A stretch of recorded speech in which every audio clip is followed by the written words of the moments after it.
Hello and welcome to Points of Light, our weekly Epiphany series in which we are sharing in the Arkansas-Oklahoma Synod different unique ministries that are happening. I am Becca Midiki-Conlin. I am a Director of Evangelical Mission and Associate for Youth and Young Adult Ministry. And with me today are two members of Faith Lutheran in Little Rock. I have Barbara Olson and Elizabeth Osborne. Oh my gosh, I'm going to ruin both your names. Barbara and Elizabeth that are here, and they're going to talk about Servanthood Sunday, which is a unique interactive worship service and service opportunity that they've been doing at Faith for a number of years. So Elizabeth and Barbara, I'll let you just share whatever you want to go to. So who wants to start? Okay, you want me to start, Elizabeth? Sure. Okay. All right. Well, way back in 2015-16, we always had talked about doing a quilt ministry.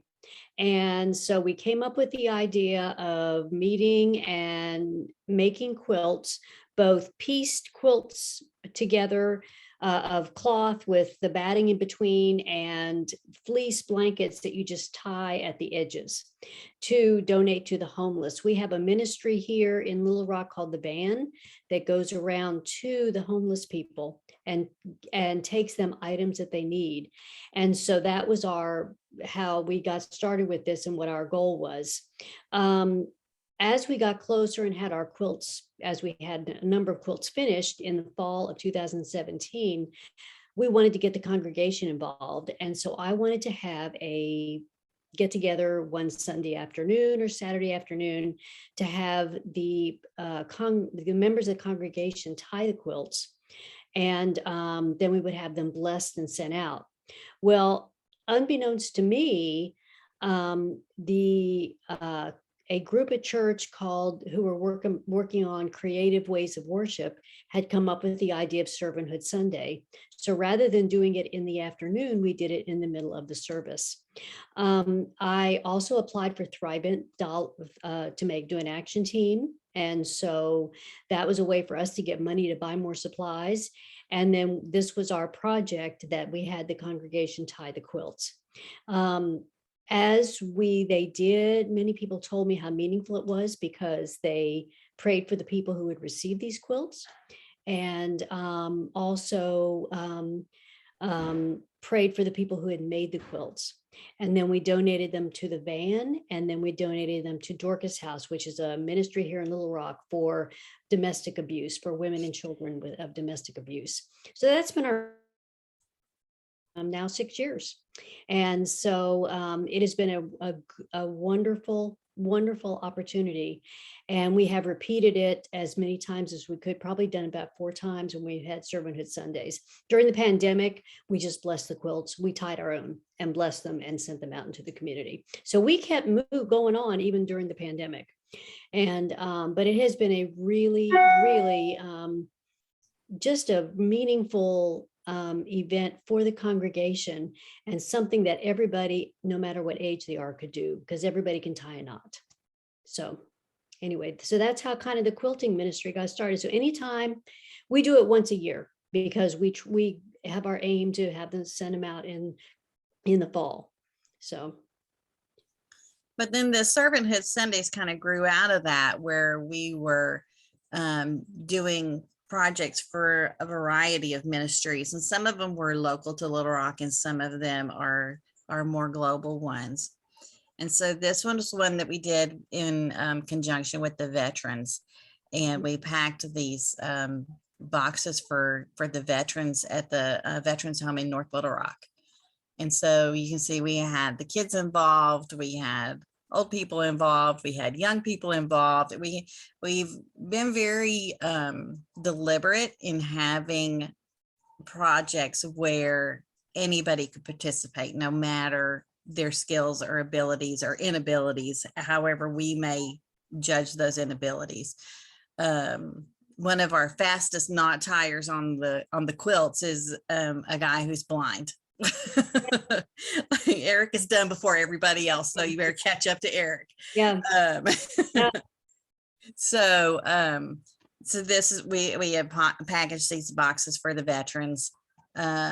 This was, our church is one church that partners together to provide a food pantry. And so we serve food once a week. And one of the things we also like to provide are hygiene kits. And so we provide things like deodorant, shampoo, toothpaste, toothbrushes. And so we spent one Sunday making hygiene kits for the food pantry. So those we were definitely all local because the food pantry is just up the street from the church.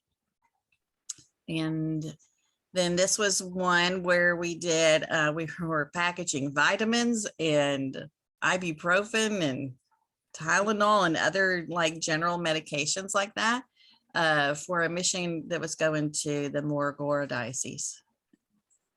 And so again, we have our littlest people and our more experienced people and everybody in between.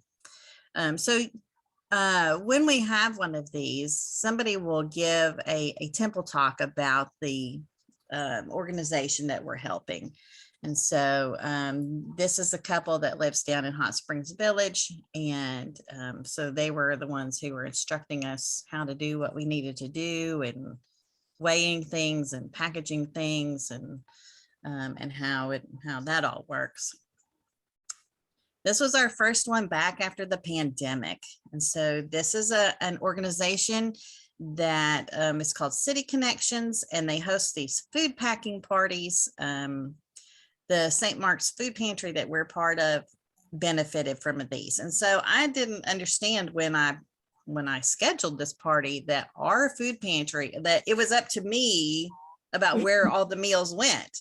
I had no idea that. I mean, I just thought that he was going to take them with him and distribute them however he distributes them. And I know he does bring them to our food pantry because I see him all the time. And so that Sunday, we had a Presbyterian minister as our fill-in minister that day. And we all love Pastor Joy. She has a food pantry that she runs out of a mostly Black Presbyterian congregation here in Little Rock.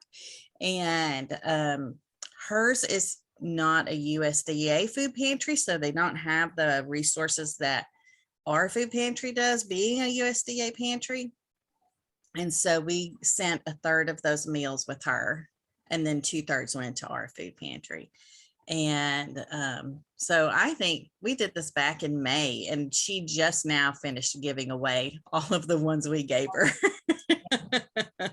So, this was good because it was, we had people who really who wanted to participate, but really needed to be isolated from others. And so we put them in the library. And so they had their own little safe space. And then, we all worked together to package packets of minestrone soup. And then our most recent one was in December, and it was another block builders one where we were tying the fleece blankets. And did we tie any knots on the quilts? I think you guys already did that. We did not. We went ahead and tied the knots on the quilts, the piece together quilts, to make it easier on the congregation. And then we did like the corners of the quilts of the fleece blankets and had them all prepared. And so, but we had tables set in the library, we had several downstairs, and we had one out in the narthex. And so people could move to wherever they needed to be. And the one in the library, those people could interact with our worshipers on Zoom. Yes. Yeah.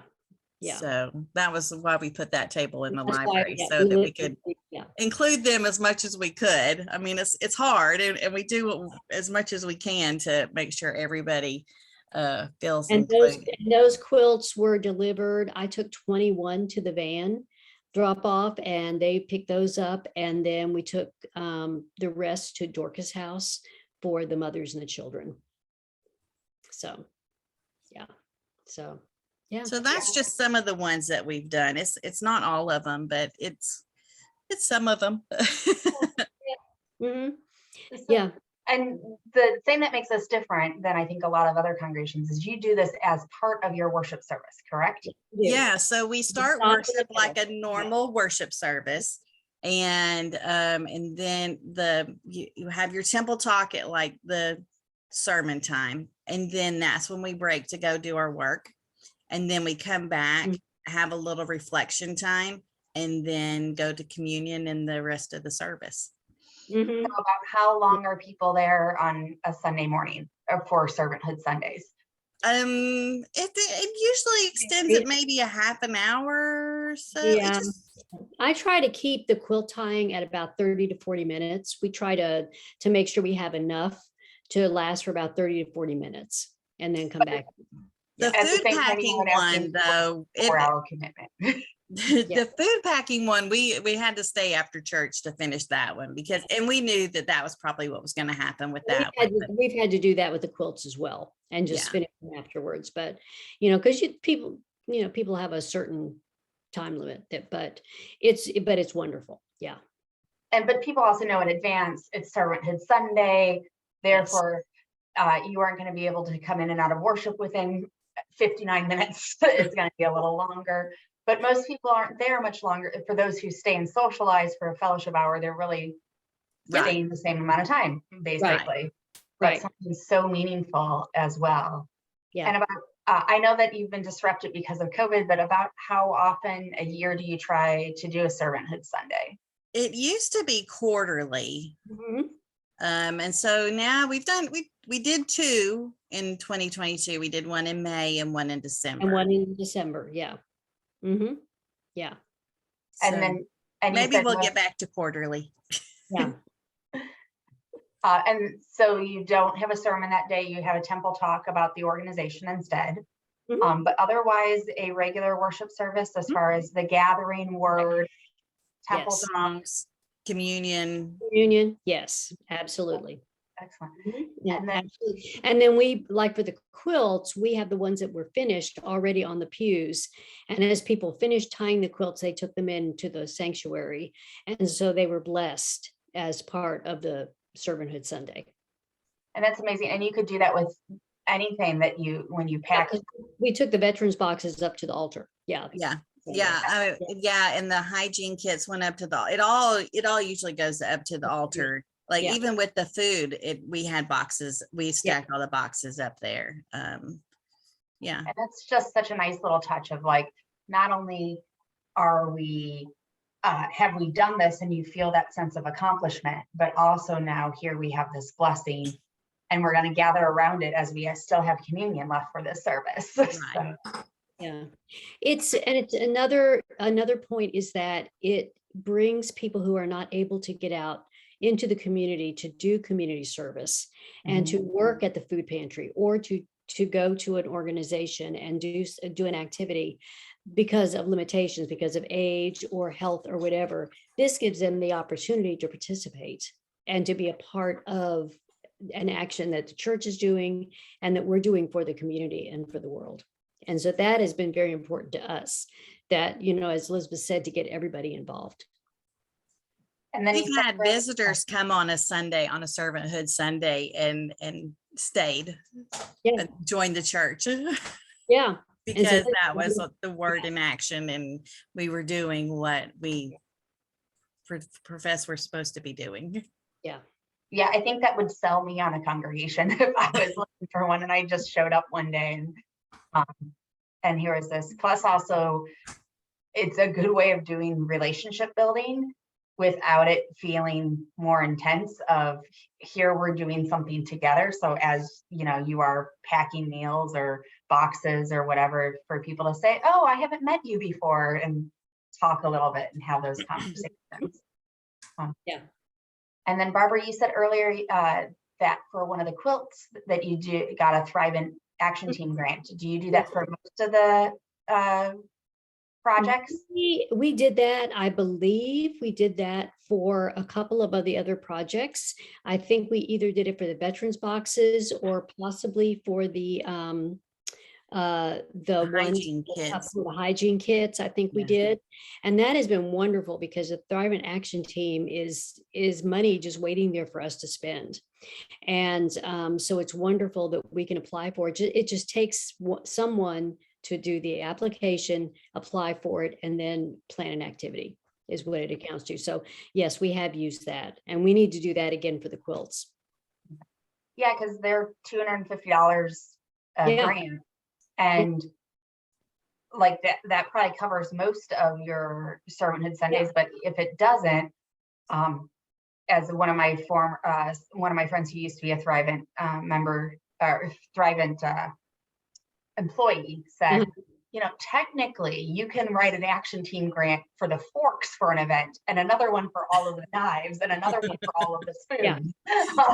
If you're going to have a really, really big event, you can technically break it down. So if it is something like the hygiene kits, this is for all the soap, and another one for all the deodorant. Yeah. I mean, the money is there. It just takes someone to take the time to fill it out online and to apply for it and to take ownership of it. Yes. And to find who your Thrivent members are in your congregation. That is correct. Yeah. We can do 2 a year. If you're a Thrivent member, you can have 2 activities a year. So yeah. So overall, very well received, it sounds like. Has there been any pushback? I've never heard any. I've never heard any either. I mean, honestly, I feel like as soon as we get done with one, people are asking, when's the next one and what is it going to be? Yeah. And we are on 2 levels. And so we have made it for the quilts, we've made it accessible. The people that cannot handle the stairs, we have tables set up upstairs so they don't have to go downstairs. So those that can maneuver the stairs can go downstairs and work, and we can really spread out. And we did that with the food packaging too. We had a line upstairs and 2 lines downstairs. Right. Yeah. So we have the space to do it. So. Yeah, because you guys have a gorgeous facility. And for those who were looking earlier, at the pictures, they also have some gorgeous stained glass windows as well. Oh yeah. So that's fantastic. Any advice that you would give to congregations that might be thinking about doing something like a Servanthood Sunday in their congregations? I would say don't try and recreate the wheel. If your congregation is already involved in some kind of outreach, like we're already involved with the food pantry, find out what they need. What can you do for them? Don't just say, oh, I think they need this, because maybe they don't. Maybe they have another place that they're getting that donation. So like our food pantry, one of our partner churches, every month they have a collection of some kind. Sometimes it's soup, sometimes it's cereal, sometimes it's jelly, because we almost always have peanut butter. Well, it does our church no good to collect jelly if the Methodist church is already collecting jelly. So you need to find out what the needs are so that you're not replicating those and that you're actually filling a need. But then also, see what your talents are in your congregation. Like if we didn't already have a quilting group, then us saying, hey, let's do a Servanthood Sunday with blankets is really more stressful than anything. And so I think that each one has kind of been led by someone different to that wherever their heart leads them. Like I'm really involved with the food pantry. And so when this opportunity came up to pack the meals, and that was going to be our first one back after COVID. And it was like, this has to go perfectly. Yeah. It doesn't have to go perfectly. Yeah.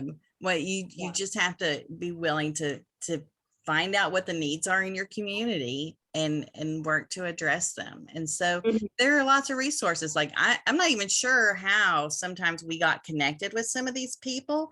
Like I know we've had people connected with the Tanzanian ministries, but I'm not sure how we got connected with the veteran ministry, but it was probably somebody in the church, right? And that was where their heart led them. Yeah. And so, yeah, I mean, don't try and do something that you're not already doing. Right. Yeah. Well, that was like with the quilts. The quilts were ready to be tied, and it was just, how can we get the congregation involved? And like I said, I just thought it'd be nice for them to be involved. And then it came out to a Servanthood Sunday. So it was a win-win for everybody. Yeah. And I love the fact that you do something different basically every time, so that you do have those opportunities of, oh, as soon as you're doing the one and people want to know when the next one is going to be and what it will be, that's a natural and way to connect with someone saying, oh, we're still figuring out that. Do you have any organizations that you're connected to that you think would be, and to invite people in so that it's not the same thing every time. Yeah. Because, you know, as much as I, wouldn't mind tying quilts, Mm, if it was the same thing every time, it might get a little old. But if to do it once a year and then to do a few other things throughout the Right. year, yeah, has a nice variety to it. So absolutely. Absolutely. and there's so many different, how this ties in is especially because you you do it there in the church, that you don't have to go out. But there's so many organizations that you can do stuff like this for. You have the boxes for the veterans, but a lot of organizations, especially around Christmas time, will take would appreciate shoe boxes that are filled with a bunch of like stocking stuffer type things that they give out to kids in school programs. There are everything for Lutheran World Relief for the school kits, and the healthcare kits is stuff that you can do there. You can We've do done the that. baby kits We too. did the baby kits too. That was the other one we did. Yeah. Yeah, and then you can also make similar school kits and baby kits for some local organizations if they need them. Don't give them stuff to just, that's a very important point, Elizabeth. Don't give them stuff that's just going to end up in a closet somewhere, but if they actually would appreciate that, such a blessing to be able to say that and to come up with it. And this is fantastic. And I love the fact that it ties in with worship. And really puts that service part to work as we end worship with go in peace, serve the Lord. And almost on Servanthood Sunday, you can say, go in peace, continue to serve the Lord. Right. True. Because we still need to finish tying some blankets in the other room. Yeah. We still have some meals to pack. There you go. Yeah. So, yeah. If people are interested, should they just contact Faith Lutheran and get in contact with one of the two of you for more information? Yeah, absolutely. I'd be happy to share anything. Yes. And Faith is really good about posting their on Facebook, Faith Lutheran Little Rock. You'll find them. They're really good about posting their worship services. So you can probably even go back to December, was it 11th? Mm-hmm. And find the one for this, their online worship service from when they did the last one is helpful. And if you just want to watch what happens, and so you can take some notes. But yeah, basic worship service, break it up, and do a service project in the middle of worship. It's just, and it's really what we're called to do. And as the ELCA, we've been celebrating God's Work Our Hands Sunday for close to probably over a decade now, and really have encouraging this. And this is something that you can do for God's Work Our Hands Sunday or at any Sunday throughout the year. right. It's fantastic. Yeah. Any final words of wisdom from the two of you? I don't think You just have to listen to where the Holy Spirit wants you to go. And don't be afraid if someone has an idea and has a passion, go for it and set it up, and it will run. Yeah, it'll be fine. Yeah. Fantastic. Well, thank you both for sharing. This is just such a fantastic idea, and I hope some other churches, as I've been using the expression, they steal it away for Jesus.